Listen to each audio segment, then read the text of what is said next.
I stand in my parents' Virginia dining room, the weight of my Columbia law degree heavy in my left hand. The certificate feels like lead now, not the golden ticket to their approval I'd imagined. My right hand instinctively moves to the small swell beneath my silk dress, 5 months of secret joy and terror wrapped in one. Father's face contorts as his gaze drops to my middle. In 27 years, I've never seen William Ellis look at me with such naked disgust. "You're a disgrace," he says, each word precise as a knife. "Get out." Mother's perfectly manicured nails dig into the back of her dining chair. "You made your bed, Amanda. Sleep in it." Her voice lacks even the pretense of warmth. I swallow hard.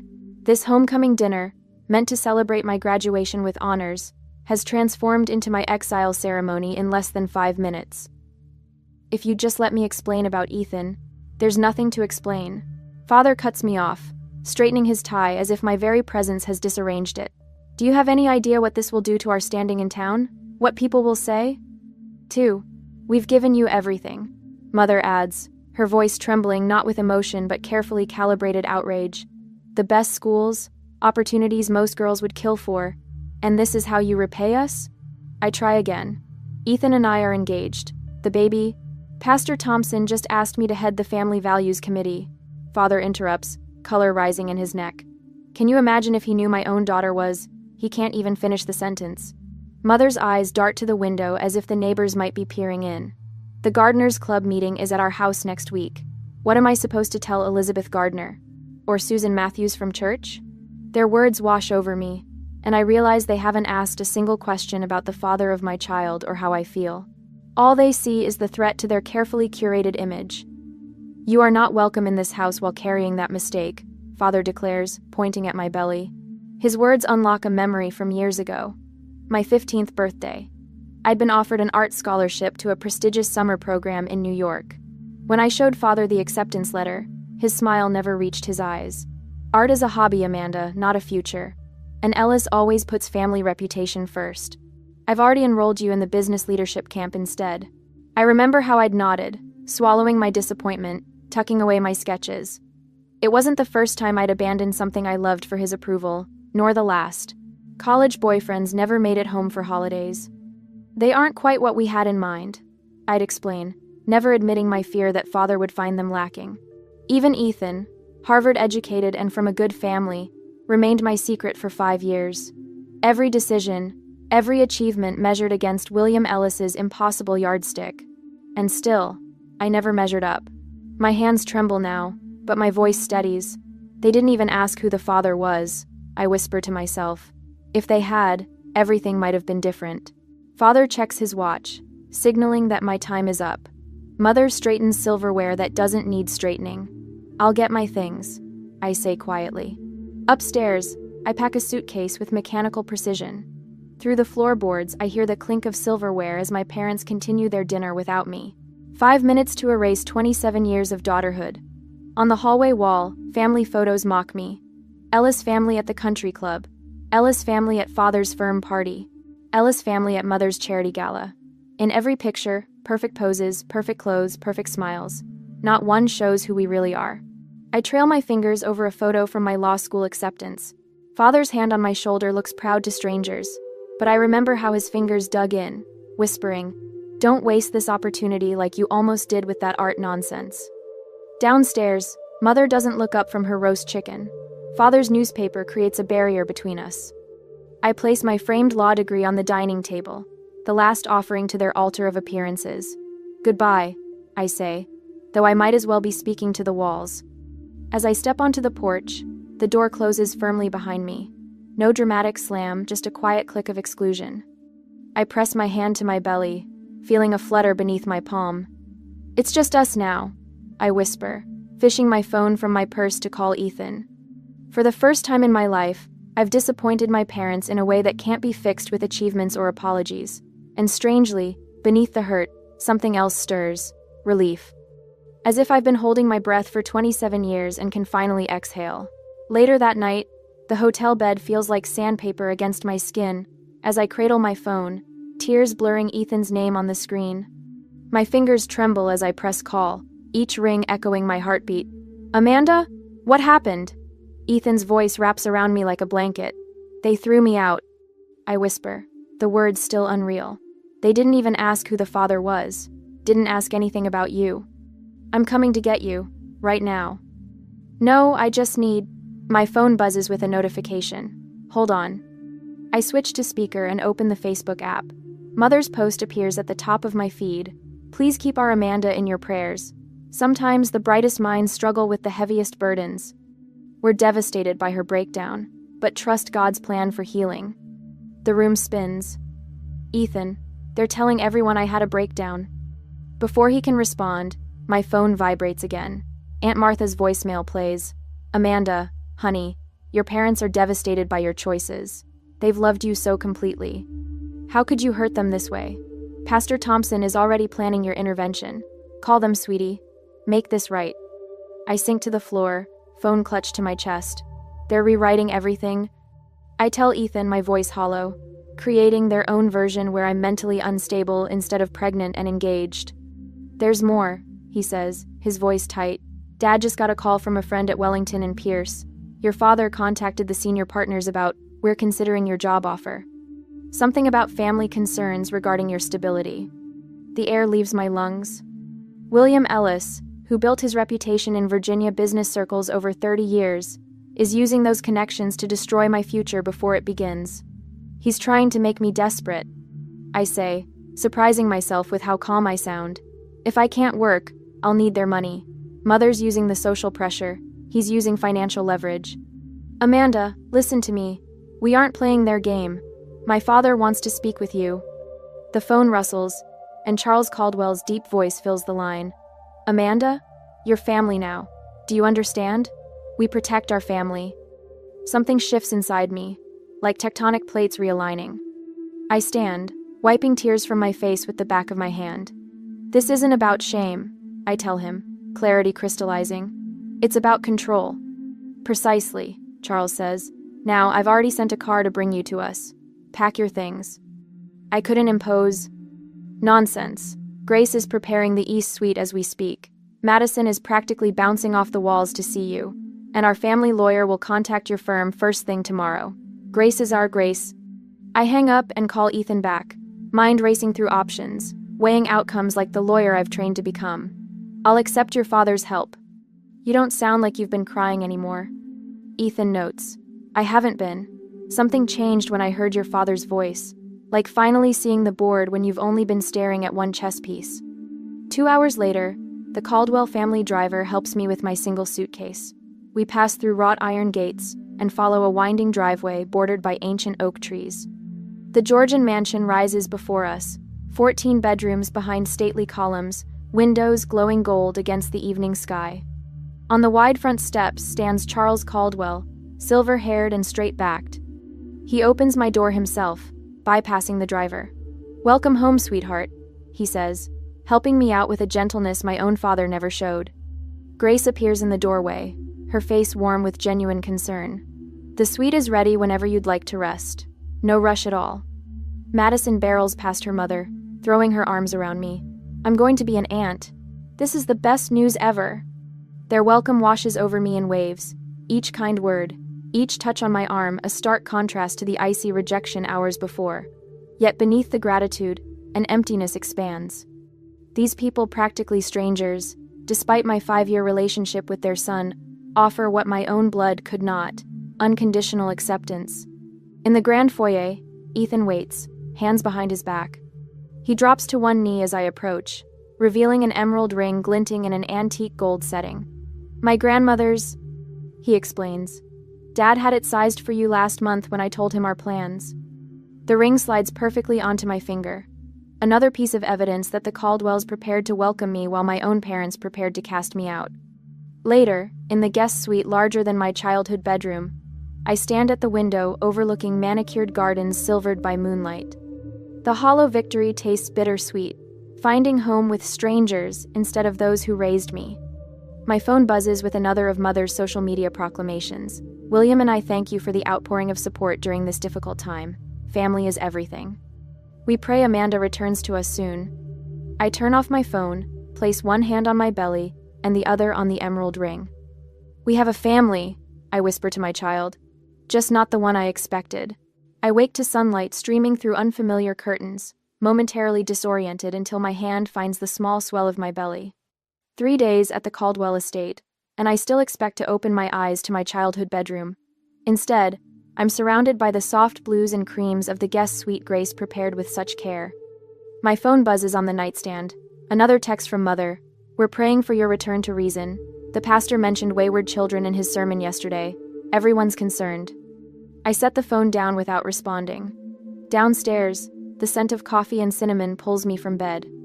In the kitchen, Grace Caldwell stands at the massive island, her silver hair caught in morning light. There she is, Grace says, sliding a plate of cinnamon toast toward me. Sleep well, dear? Before I can answer, my phone lights up with a call from Father. 4th one this morning. I silence it, but not before Grace notices. They found out where you are, I explained, the toast suddenly drying in my mouth. Grace covers my hand with hers. Let them know. This isn't a secret to be ashamed of. Her eyes, so like Ethan's, crinkle at the corners. You're carrying our grandchild too. Something in her matter-of-fact acceptance breaks through my carefully constructed walls. They're telling everyone I had a breakdown. I confess. Mother called the garden club yesterday. Made a scene about losing her daughter. And someone's been calling the firm. Anonymous concerns about my character issues. Grace's expression hardens. William always did prefer manipulation to honest conversation. How do you know my father? Charles and William have crossed paths for years. Our companies have occasional dealings. She refills my tea. Your father threatened one of our project managers yesterday. Said his job would be in jeopardy if he didn't share your new address. The familiar knot forms in my stomach, but something else rises alongside it. Anger, sharp, and clarifying. I need to document everything. I say, lawyer brain engaging, despite my personal turmoil. Every call, text, every attempt to interfere with my job. Grace's approval warms me more than the tea. Smart girl, protect yourself first. Later that morning, I sat cross-legged on the window seat, creating a detailed timeline on my laptop. Each manipulative text message, each missed call, each report from Charles about Father's interference, all cataloged with dates, times, and potential witnesses. 5 years of law school find purpose beyond making William Ellis proud. Charles finds me there, still working, when he returns from the office early. Amanda, he says, knocking softly on the doorframe. We have company. The hollow feeling in my stomach tells me who it is before he says another word. In the grand foyer, my parents stand like foreign dignitaries on hostile soil. Mother's cream suit bears not a wrinkle. Father's posture is board straight as ever. Their eyes sweep over the soaring ceiling, the hand-carved staircase, the generations of Caldwell portraits with undisguised calculation. Amanda, Mother steps forward, arms outstretched as if for an embrace she knows I won't give. We've been so worried. Father doesn't bother with pretense. What exactly do you think you're doing here? His voice carries the same authoritative tone that once sent me scrambling to earn his approval. William, Charles Caldwell's voice lacks Father's sharp edge, but carries a quiet authority that makes everyone turn. Elizabeth, I wasn't aware we'd scheduled a meeting today. Father's jaw tightens. This is a family matter, Charles. Indeed it is, Charles replies, moving to stand beside me. Grace appears at my other side, her shoulder touching mine, which is precisely why we're involved. You've turned our daughter against us, Mother accuses, her voice pitched perfectly to convey maternal concern. I find my voice steady and clear. You rejected me, they welcomed me. Father's eyes narrow. This rebellious phase has gone on long enough. You're coming home where we can discuss this situation privately. There's nothing to discuss, I say. You made your position clear when you threw me out. We were shocked, Mother counters, eyes darting to Charles and Grace as if they're the real audience. You can't expect parents to absorb such news without reaction. Grace, you didn't even ask who the father was, I point out. 5 months pregnant, and you never once asked about the baby's father. A flicker of uncertainty crosses Mother's face, but Father plows ahead. And now we find you've entangled yourself with the Caldwells. How convenient. Charles steps forward. Amanda is under our protection now, William. As our future daughter-in-law and the mother of our grandchild, she has our full support. Father's confidence wavers for the first time. Future daughter-in-law? Yes, Ethan says, appearing in the doorway. He crosses to me, his hand finding mine. We're getting married, something I would have told you, had you given Amanda the chance to explain. Mother's perfect facade cracks slightly. Ethan Caldwell? But you never mentioned. Would it have mattered? I ask. Would knowing the father is Caldwell have changed your reaction? The telling silence that follows answers my question more clearly than words ever could. Father recovers quickly, shifting tactics. Charles, we should discuss this reasonably. Our companies have mutual interests that could be affected by this situation. Charles's smile never reaches his eyes. Your employment relationships with Caldwell Energy remain secure, William. Your interference in my family, however, is not welcome. I watch Father's confident mask slip further, revealing the calculation beneath. For the first time, I see him clearly, not as the infallible patriarch whose approval I've spent 27 years chasing, but as a man whose power exists only when others grant it to him. Mother senses the shift too. Her eyes darted between Charles and Father, suddenly unsure which man holds the stronger position in this room. Perhaps we've approached this incorrectly, she offers, softening her tone. We only want what's best for Amanda. No, I say quietly. You want what's best for your reputation. I place a protective hand over my belly. I'm building a real family now. The evening after they leave, Madison organizes an impromptu engagement celebration in the Caldwell garden. Fairy lights twinkle in the old oak trees, and the summer air smells of jasmine and possibility. First day of the rest of your life, Madison whispers, adjusting the simple floral crown she insisted I wear. Grace presents me with a stack of maternity clothes we'd purchased that morning, my first tangible acceptance of this new life growing inside me. Charles assures me my position at the firm remains secure, legal colleagues unswayed by anonymous whispers. Later, I added today's confrontation to my documentation file. Every message, every threat, every manipulation, all preserved in the cloud where they can't be erased. Ethan watches from the doorway. The wedding planner called, he says. Small ceremony, just as you wanted. I nod, saving the file. The sooner the better. 3 days later, a soft knock at the door interrupts us. Charles appears, his expression grave. Pastor Thompson is in the living room, he says, with your parents.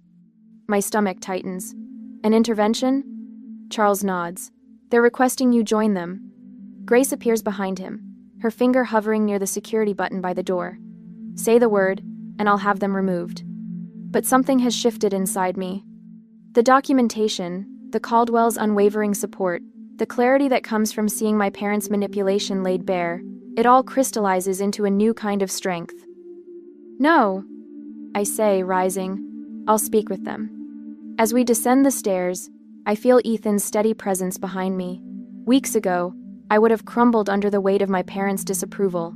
Now, each step feels like reclaiming ground. Pastor Thompson rises when I enter, his expression uncomfortable. My parents flank him like bookends. Mother's eyes are red-rimmed, a performance I now recognize for what it is. Father looks not at me but at Charles, still searching for leverage. I take a deep breath, my hand finding Ethan's.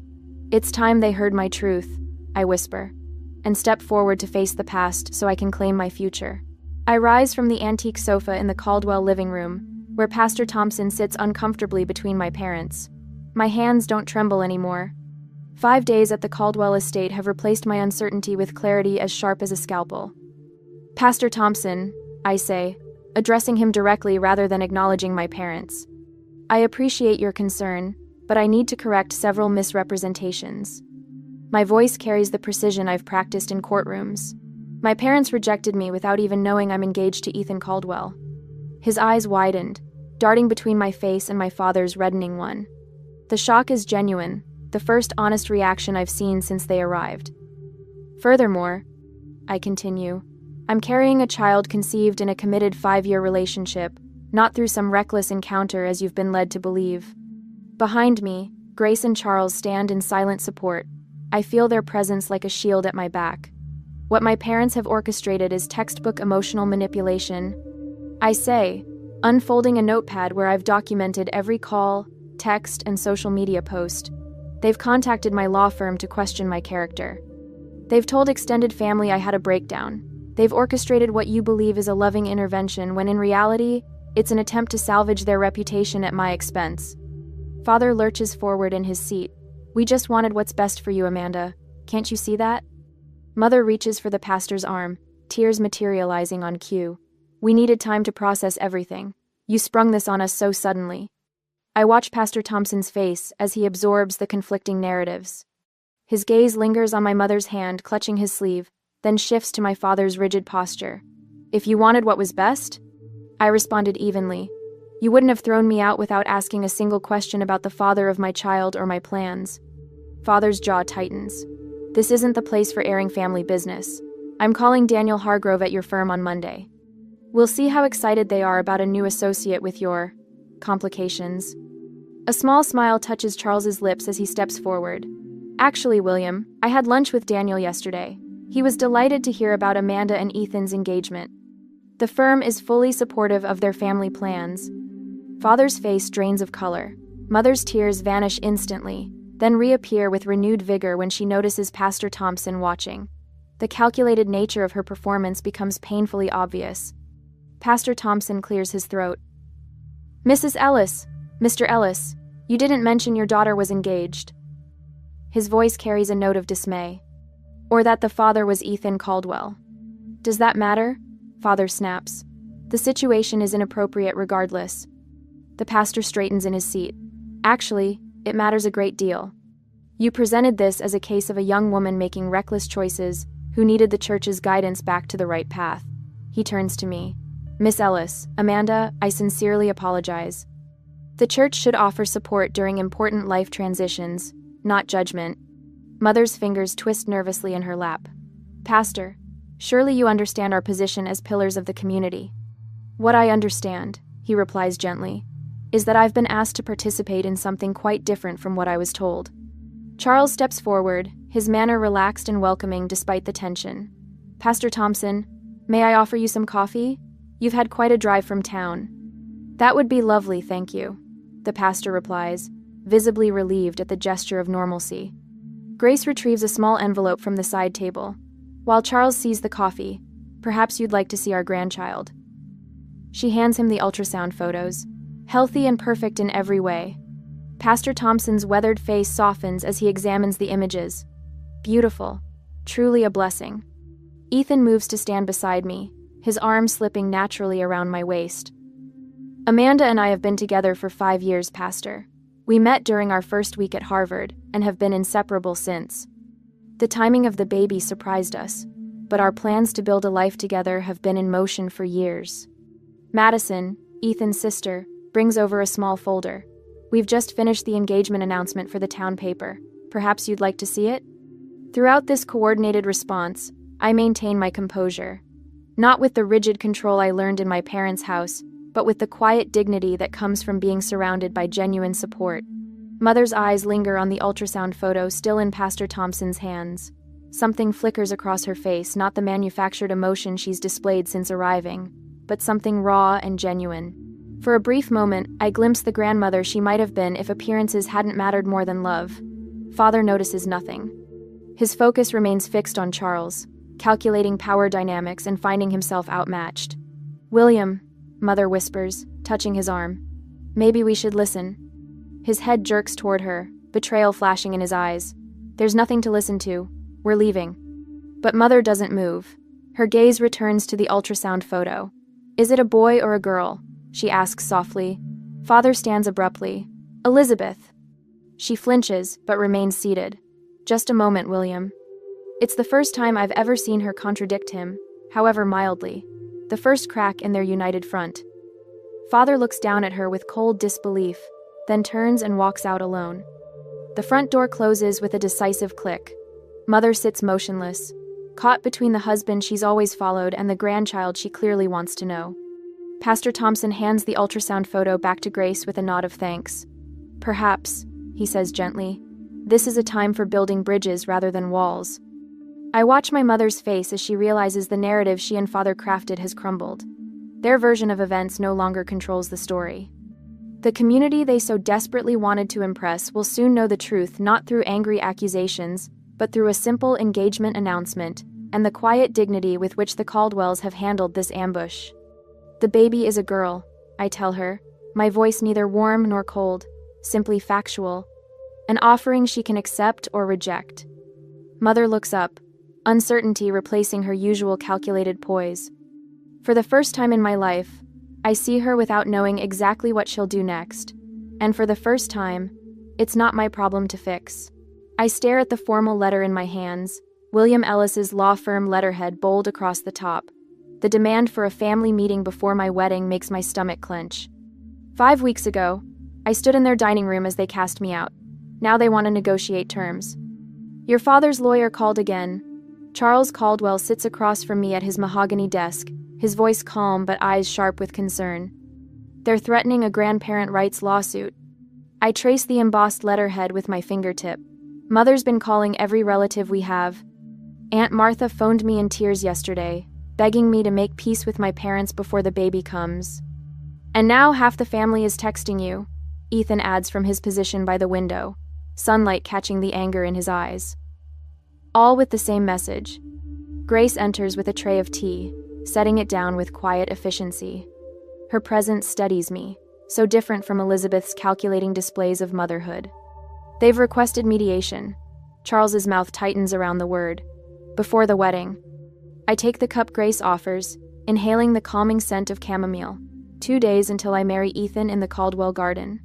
2 days until I officially join this family that chose me when my own did not. They're desperate. Grace says, her hand warm on my shoulder. They've lost control of the narrative since Pastor Thompson saw them for what they are. I think of the letter's threats to contest the ceremony, the thinly veiled accusations that the Caldwells had stolen me from my rightful family. William's lawyer even contacted my new colleagues, suggesting I might be emotionally unstable during my pregnancy. A small part of me whispers that making peace would be easier. For the baby's sake.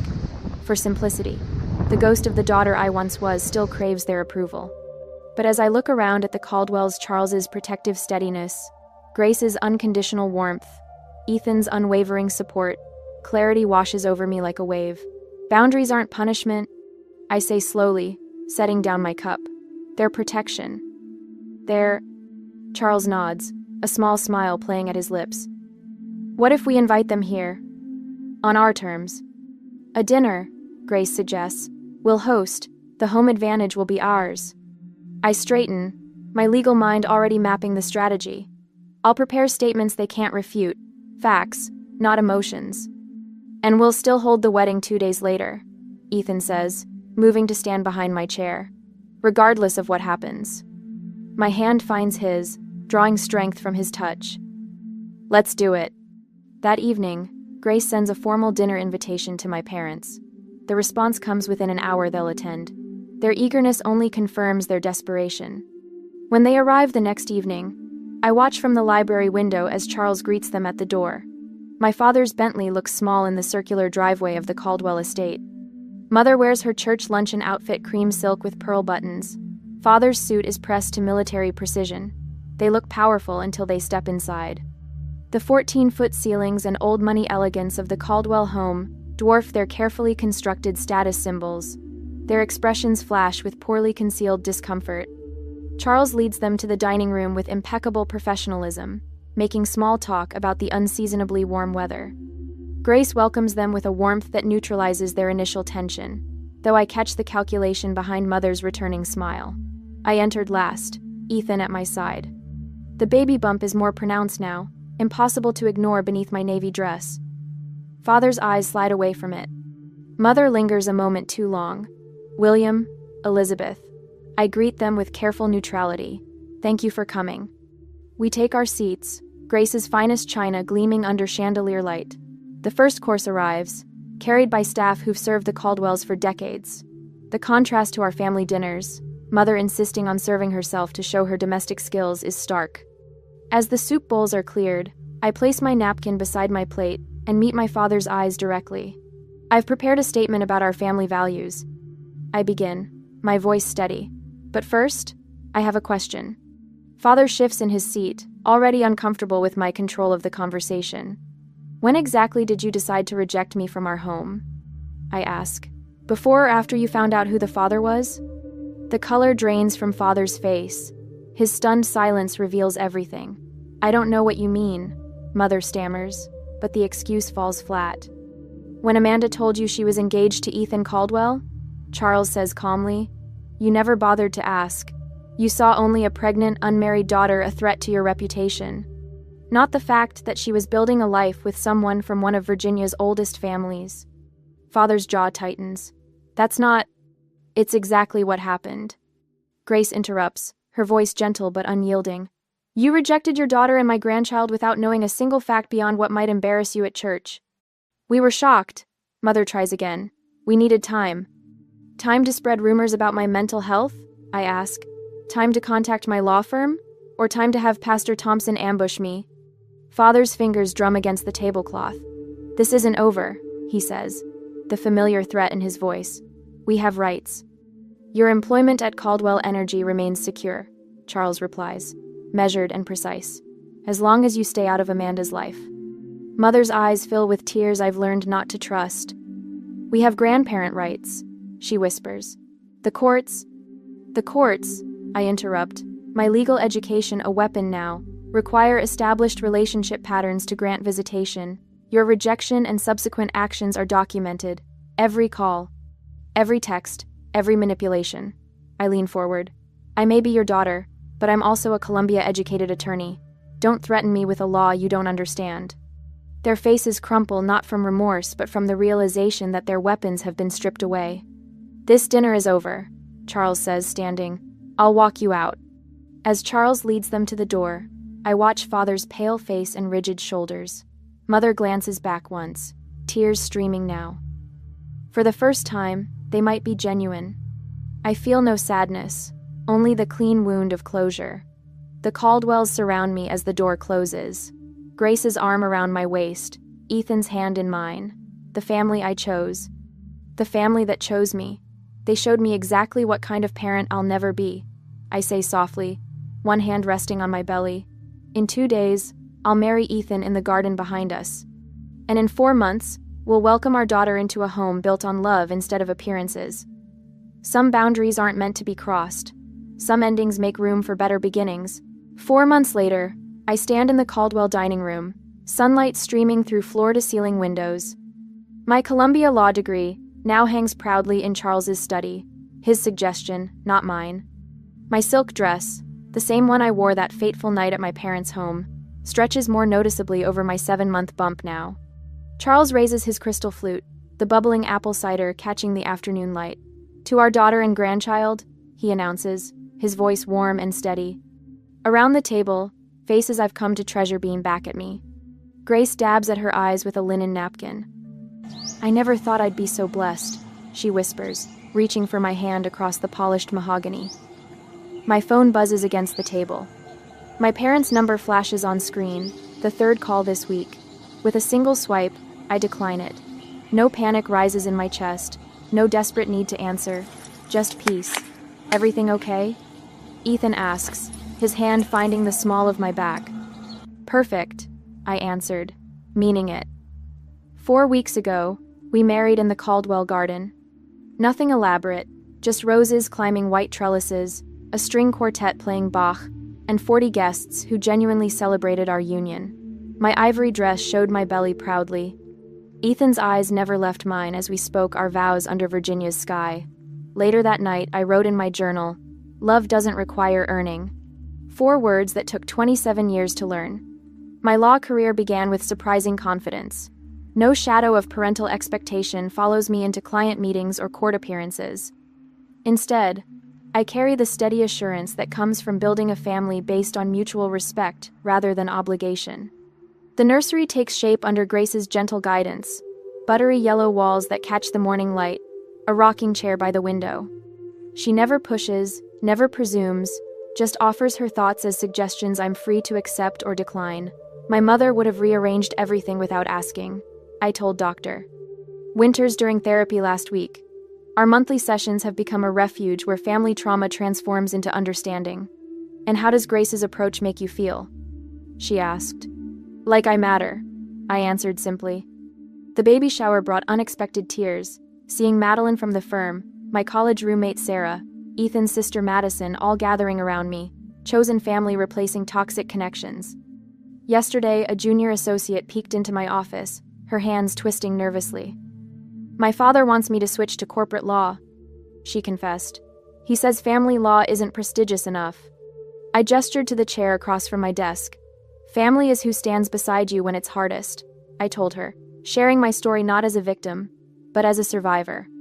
Her eyes widened with recognition. Now, standing on the Caldwell estate porch at sunset, I watch Ethan cradle our sleeping daughter.